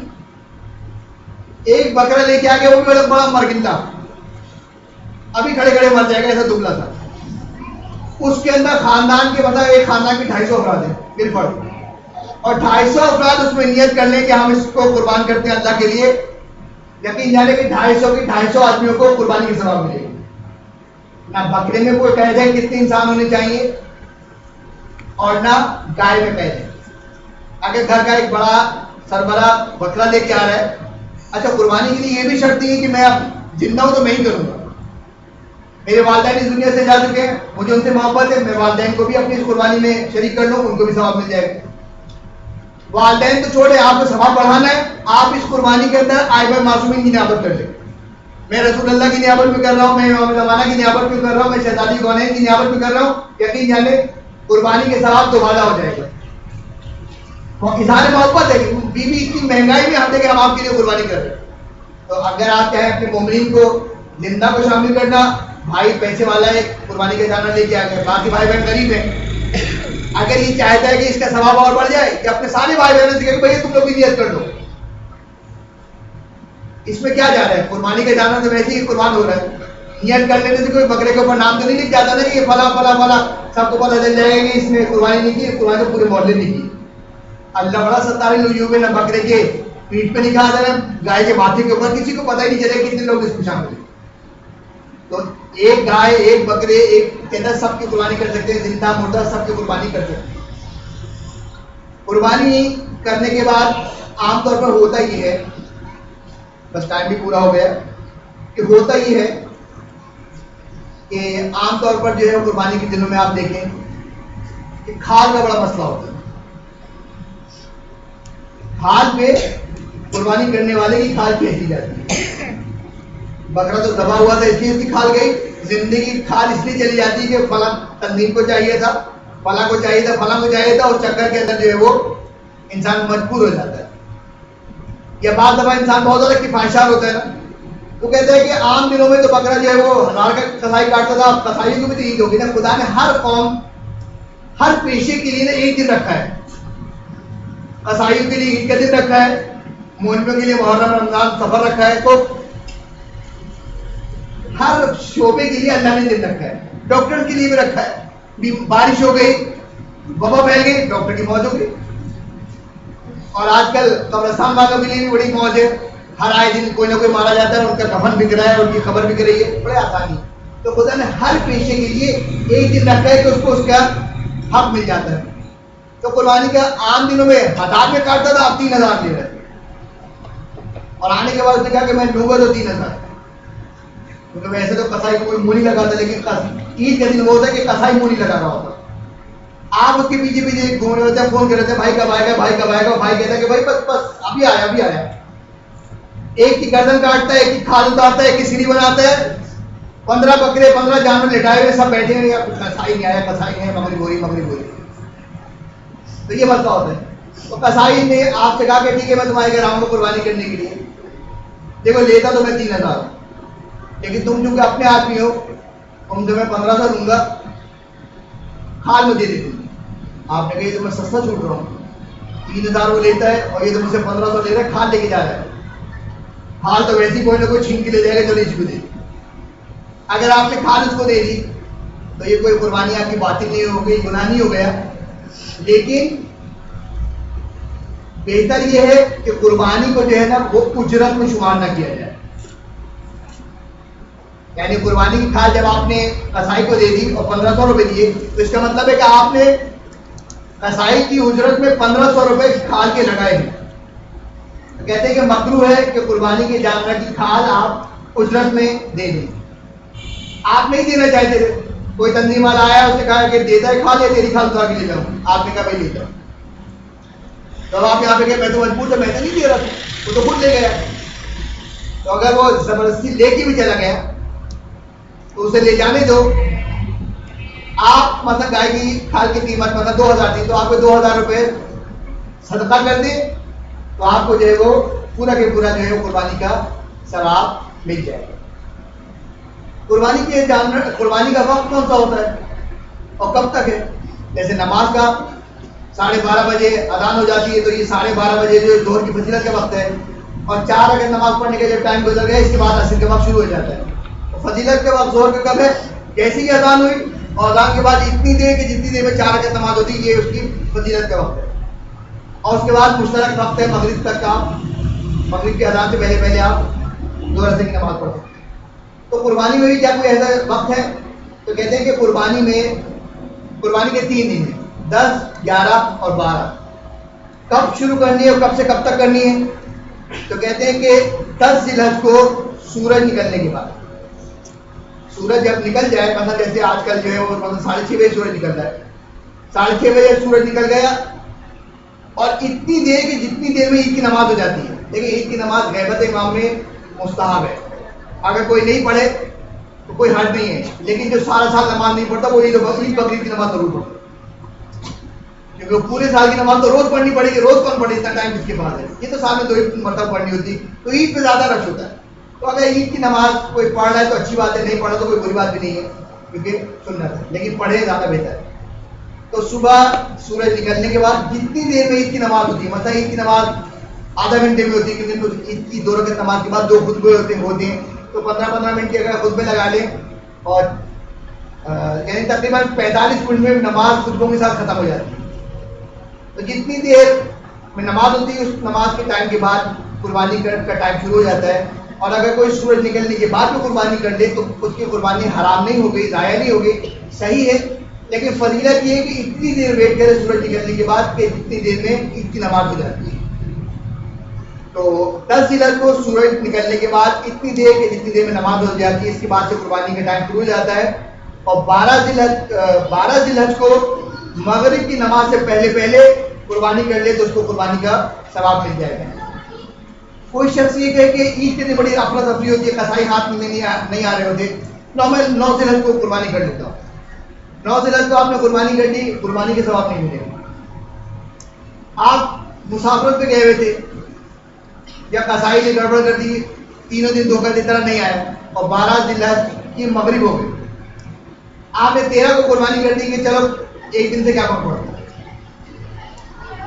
قربانی کے ثواب نہیں ملے گا۔ وہ سنت ابراہیم کا جو ثواب ملنے والا تھا وہ نہیں ملے گا۔ وہ ثواب کب ہے؟ وہ 10 سے لے کے 12 تک مغرب سے پہلے آپ کر لیں تو آپ کو ثواب ملے گا۔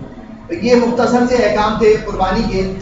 اچھا ایک چیز اور بیان کر دوں، اگر یہ ٹائم بالکل نہیں رہا، میں بار بار یہ کہتا ہوں ٹائم نہیں رہا، اور یہ کہہ کے پڑھے جا رہا ہے، کیونکہ آپ کو اتنی غور سے سننے میں کیا کروں، اگر آپ لوگ بے چینی دکھائیں، ادھر ادھر گھومیں، ادھر ادھر آسمان دیکھیں، کیونکہ جب بھی کسی پڑھنے والے کو پریشان کرنا ہو نا تو آپ بار بار گھڑی دیکھیں، سامنے والا پڑھنے والا خود سمجھ جاتا ہے کہ یہ لوگ کہہ رہے ہیں کہ مولانا یا ذاکرہ ہو، تو سمجھ جاتی ہے کہ آپ بہت ہو گیا اب وائنڈ اپ کرو، اور نہ آپ گھڑی دیکھ رہی ہیں، نہ اپنی کلائی پہ بندی گھڑی دیکھ رہی، تو میں بھی پڑھے جا رہا ہوں کہ قربانی میں کے احکام جو بیان ہو رہے ہیں کہ ہم جو قربانی کرتے ہیں اس میں ہم کو 3 حصے بنانے ہوتے ہیں۔ ایک جو ہے وہ اپنے بیوی بچوں کا، اپنے گھر والوں کا، اور ایک حصہ جو ہے وہ اپنے عزیز و اقارب کا، اور ایک حصہ جو ہے وہ فقراء و مساکین کا۔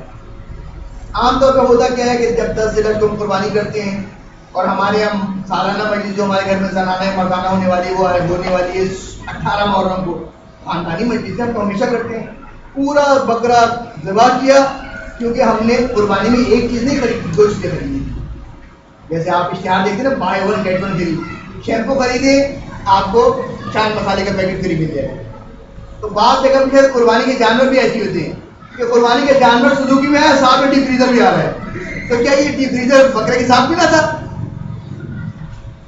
بائی 1 get 1 فری کہ بکرا خریدو ڈیپ فریزر فری مل جائے گا؟ نہیں، ایسا نہیں۔ ڈیپ فریزر اس لیے کیا ہے کہ اب تو ہمیں ہڑتالی کرنی ہے، اور ہمارے یہاں ہوتی ہے 18 محرم کو مسجد، قربانی کی، بیچارے مسکین فقراء سب بیٹھے رہ گئے، پورے کے پورے وہ ڈیپ فریزر کے اندر چلا گیا، اور وہ نکلا کب گوشت 18 کو نکلا صبح، کیونکہ شام کو مجلس ہے، اور پورا مجلس کے لیے تیار ہو، بریانی پکی، پورے خاندان نے کہا گوشت بڑا اچھا تھا، تعریف کر کے چلے، ہم بھی خوش ہو گئے۔ اگر کوئی ایسا بھی کر لے تو کوئی حرج نہیں ہے، کوئی گناہ نہیں ہے، لیکن وہ جو ثواب تھا نا مومنین کو دینے کا، فقراء کو دینے کا، وہ نہیں ملے گا۔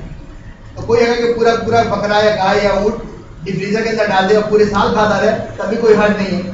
لیکن اصل جو ہے وہ یہ کہ اپنے گھر والوں کے لیے نکالے, فقراء کے لیے نکالے, مساکین کے لیے نکالے. اس کے علاوہ اب کوئی ایسی چیز مجھے نظر نہیں آ رہی, یاد نہیں آ رہا کہ اور کوئی ایسی چیز رہ گئی ہو کہ جو بیان کی جائے. ایک مسئلہ اور آتا ہے کہ قربانی کے لیے بہتر تو یہ کہ مومن ڈھونڈا جائے قصائی, لیکن ان دنوں میں تو مسلمان قصائی ملنا مشکل ہوتا ہے, اس لیے کہ مومن کو ڈھونڈیں.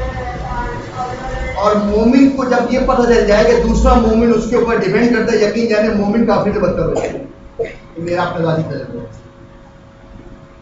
یہ مومن سمجھ کے جب بھی کسی کام کے لیے کسی کو بلایا ہے, وہ کام عام آدمی کرتا ہے ایک دن میں کرتا ہے, مومن نے 4 دن 6 مہینے لگا دیے. تو یہ مومنوں کی فطرت میں آتا ہے کہ مومن کو مومن کے لیے جو ہے نا وہ نرم ہونا چاہیے, ملائم ہونا چاہیے. آپ احادیث پڑھیں تو مومن کی فضیلت کے بارے میں اتنا ہے کہ حرمت المومن افضل من حرمت الکعبہ. مومن کا احترام کعبے کے احترام سے زیادہ ہے. دنیا میں کہیں رہنے والا مسلمانوں کعبے کی طرف رک کر کے نماز پڑھتا ہے, اور معصوم فرما رہے ہیں کہ مومن کا احترام کعبے کے احترام سے زیادہ ہے. ائمہ علیہ السلام کا اخلاق یہ کہ امام حسن کے سامنے شخص آیا, اس نے آنے کے بعد امیر المومنین کو گالیاں گلوچ سب کچھ دے ڈالا, اور امام حسن نے کچھ نہیں کہا کہ بھائی تو اگر مسافر ہے, بھوکا ہے تو تجھے کھانا کھلاتے ہیں, اگر تو مسافر ہے تو تجھے سواری دیتے ہیں, اگر تم غریب ہے تو تجھے پیسے دیتے ہیں. ائمہ کے اخلاق یہ ہے. اور ساتھ میں امام حج کرنے کے لیے آئے ہیں اور علی ابن یقین ملنے کے لیے آئے, تو امام نے 3 دن تک اس سے ملے نہیں. علی ابن یقین امام کے صحابی پریشان ہو گئے کہ مولا مجھ سے کیوں نہیں مل رہے. حج کرنے کے بعد فارغ ہوا تو مدینے آئے امام کو ملنے کے لیے, امام سے نہیں ملے. تیسرے دن اس نے کہا کہ مولا 3 دن ہو گئے میں آپ کے ماننے والا ہوں, آپ مجھ سے مل کیوں نہیں رہے. امام نے اپنے غلام سے کہا جاؤ جا کے اس سے کہہ دو کہ کوفے میں ہمارا کوفے میں مومن تم سے ملنے آیا تھا, تم نے اس سے ملنے سے انکار کیا تھا. ابراہیم جمال علی ابن یقین سے ملنے کے لیے آئے تھے, تو وہ اس وقت حکومت کے جو کام کاج وزیر تھے, تو کام کاج کر رہے تھے, تو نہیں ملے, واپس کر دیے. تو امام نے کہا کہ جب تک کہ تم مجھ سے نہیں ملو گے ہم تم سے نہیں ملیں گے. تو علی ابن یقین نے کہا کہ مولا میں تو مدینے میں ہوں اور وہ کوفے میں بیٹھا ہے, میں کیسے جاؤں. تو امام نے کہا دیکھیں مومن کا احترام دیکھو. امام یہ بھی کہہ سکتے تھے ٹھیک ہے ہم تم سے ملتے, جب تو کوفے میں جانا نا تو جا کے اس سے مل لینا. مومن کا احترام اتنا زیادہ ہے کہ امام مورچے کے ذریعے سے اس کو بھیجے. امام نے کہا کہ یہاں بیٹھے مدینے میں اور کوفے تجھے جانا ہے, رات جب ہو جائے تاریکی ہو جائے تو تم جدل کی قبرستان میں جانا, صبح رنگ کے اونٹ آئیں گے, اس اونٹ پہ بیٹھ جانا اور تجھے لے کے پہنچ جائیں گے. ایسے ہی ہوا جب رات کی تاریکی پہنچا, دیکھا کہ کچھ اونٹ وہاں پہ اس پہ اونٹ پہ بیٹھا اور وہ اونٹ اس کو کوفے لے گئے. اور اس نے ابراہیم جمال سے کہا کہ تو مجھے معاف کر دے کہ میں تجھ سے نہیں ملا تھا, امام مجھ سے نہیں ملے. اس نے کہا میں نے معاف کیا. اس نے کہا کہ علی بن یقین نے کہا ایسے نہیں, اپنا پاؤں میری گردن پہ رکھو تاکہ جا کے میں امام کو دکھاؤں. تو یہ ڈر گئے, اس نے کہا کہ یہ تو وزیر ہے. اس نے کہا کہ نہیں یہ نہیں کر سکتا. اس نے کہا نہیں میرا یہی کرو. تو اس نے جب پاؤں گردن پہ رکھا, اس نے جا کے علی بن یقین نے امام کو کہا کہ مولا میں اس سے یہ دے کے آ گیا تب امام اس سے ملی. اتنا احترام تو مومن کا ہے. تو اگر قصائی مومن ملتا ہے تو بہتر تو یہ ہے کہ قصائی مومن سے ہی جانور کرایا جائے. لیکن اگر عام مسلمان قصائی سے ذبح کرا رہے ہیں تو وہ اپنی شریعت کے حساب سے جو ذبح کر رہا ہے, آپ کے لیے گوشت جائز ہے, حلال ہے, وہ جانور بھی حلال ہے, وہ گوشت کھانا حلال ہے. کیونکہ تقریباً جو ہماری شرطیں ذبح کی وہ ان کی لی گئی ہیں. قبلہ رخ کو بھی لے جاتے ہیں, مستحبات ہیں. قبلہ رخ لٹانا, پانی پلانا اور گردن کو چار رخ کو ایک ساتھ کاٹنا, یہ سب جو قربانی کا احکام تقریباً ان کی اور ہمارے سب کی ایک ہی ہے. بس ایک مسئلہ آتا ہے وہ کیا آغا سیستانی والوں کی یاد ہے کہ آغا سیستانی کے نزدیک جو ہے آیت اللہ خوئی, آیت اللہ خمینی مرحومین کے نزدیک حالت اختیاری میں آپ اسٹیل کی چھری سے جانور کو ذبح نہیں کریں. ان کے نزدیک یہ تھا. جیسے میرے پاس لوہے کی بھی چھری رکھی ہے, اسٹیل کی بھی رکھی ہے, تو میں چاہوں تو اسٹیل سے بھی ذبح کر سکتا ہوں بکرے کو, لوہے سے بھی. تو آپ کوئی وغیرہ اور میں نے کہتے تھے کہ حالت اختیاری میں بہتر یہ کہ لوہے کی چھری سے کیا جائے. لیکن اگر حالت اختیاری میں بھی جو ہے وہ اسٹیل کی چھری سے کر دے قربانی, تو کوئی قربانی سے جانور حرام نہیں ہو جاتا. لیکن آغا سیستانی کے نزدیک یہ ہے کہ احتیاط واجب یہ ہے کہ لوہے کی چھری ہو. تو احتیاط واجب کا مطلب یہی ہوتا ہے کہ اگر آپ چاہیں تو اس احتیاط واجب پہ عمل کریں یعنی لوہے کی چھری سے ذبح کروائیں, اور اگر آپ احتیاط واجب پہ عمل نہیں کر رہے تو اپنے بعد والے جو فل عالم ہے ان کی طرف رجوع کریں. تو تقریباً سب کے نزدیک جو ہے نا وہ کوئی فرق نہیں, چاہے آپ لوہے سے کریں چاہے وہ آپ اسٹیل کی چھری سے کریں. تو اگر آپ جس کسائی سے ذبح کرا رہے ہیں اور وہ اسٹیل کی چھری سے بھی اگر ذبح کر رہا ہے تو آپ احتیاط واجب میں, کیونکہ آپ اس کو وکالت دیتے ہیں کہ میری طرف سے تم جانور کی چھری چلا دو. بہتر تو یہ کہ اپنا جانور خود ذبح کریں, لیکن بعض لوگ جو ہے وہ خود نہیں دیکھ پاتے, جیسے ہی وہ رگ کرتی ہو وہ خود ہی بے ہوش ہو جاتے ہیں. بعض لوگ اتنے حساس ہوتے ہیں کہ ذرا سا خون دے کر بے ہوش ہو گئے. تو اگر کوئی ایسا ہے تو پتہ چلا بکرے کو سنبھالیں یا اس کو سنبھالیں.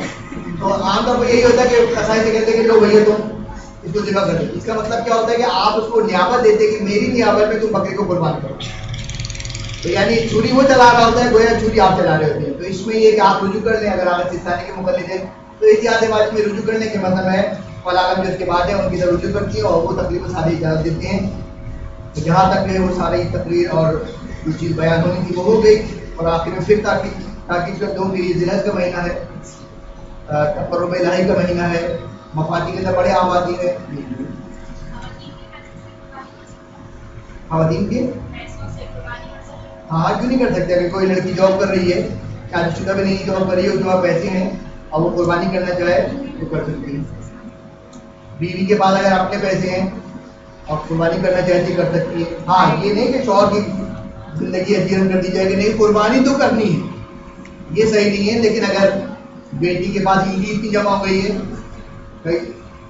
عید کی ساری جمع ہو گئی ہے اور قربانی کر سکتی ہے, قربانی میں حصہ لے سکتی ہے. مثلا آج کل تو سلائڈنگ چلتی ہے نا کہ مثلا 2,500 روپے دیں آپ کو گائے میں حصہ مل جائے گا, اگر ڈیوورس نہیں ملتا تو حصہ ہی ملتا ہے.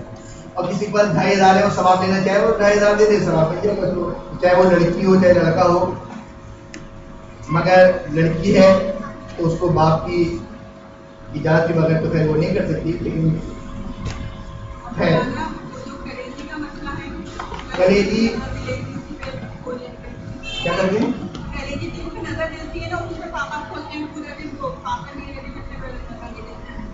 نہیں وہ کوئی وہ کھانا کھولنے کے لیے جو ہے نا کوئی کلیجی کا کانسیپٹ نہیں ہے. وہ ہمارے یہاں پتہ نہیں کہاں سے آ گیا ہے کہ وہ کلیجی کے اوپر نہیں ہو, ایسا کوئی مسئلہ نہیں. کلیجی ہو یا نہ ہو, مستحب یہ ہے کہ نماز کے بعد جب آئے تو اپنی قربانی کے جانور سے یعنی وہ کرے, کھانے کی ابتدا جو ہے قربانی کے جانور سے کرے. لیکن اس میں گوشت کے کوئی معین نہیں, کلیجی کھانی ہے یا مثلا ران کے گوشت کھانا ہے یا سینے گوشت کھانا ہے, آپ کو اپنے قربانی کے جانور کی بوٹی سے اپنا کھانے کی ابتدا کرنی ہے. تو چاہے وہ کلیجی سے کرے چاہے کسی چیز سے کرے.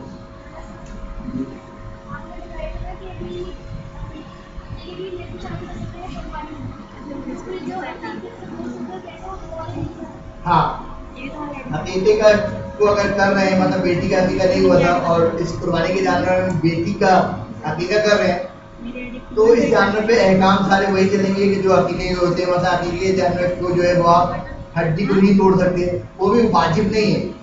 اگر ہڈی کو توڑ بھی دے تو کوئی اس سے عقیقہ باطل نہیں ہو جاتا, لیکن اگر مستحب یہ کہ نہیں کر توڑے. اور وہ شخص کہ جس کی کفالت میں ہے, جیسے باپ ہے تو باپ گوشت نہیں کھائے گا, ماں نہیں کھائے گی, تو یہ سب چیزیں کہ جو عقیقے کے احکام ہیں وہ قربانی والے جانور جس پہ عقیقے کی نیت کی جا رہی ہے اس میں وہ احکام چلے گی. اور کوئی سوال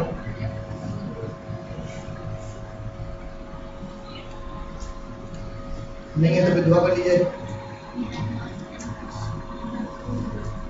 بس میں یہ کہہ رہا تھا کہ اس ذی الحج کے مہینے میں جو حج پہ نہیں ہے مفاتیح جنان کے اندر اعمال کیے ہوئے ہیں کہ پہلی ذی الحج سے لے کے جو ہے وہ 10 ذی الحج تک نماز ہے کہ جو اس کو پڑھے گا اس کا شمار جو ہے وہ حاجیوں میں ہوگا.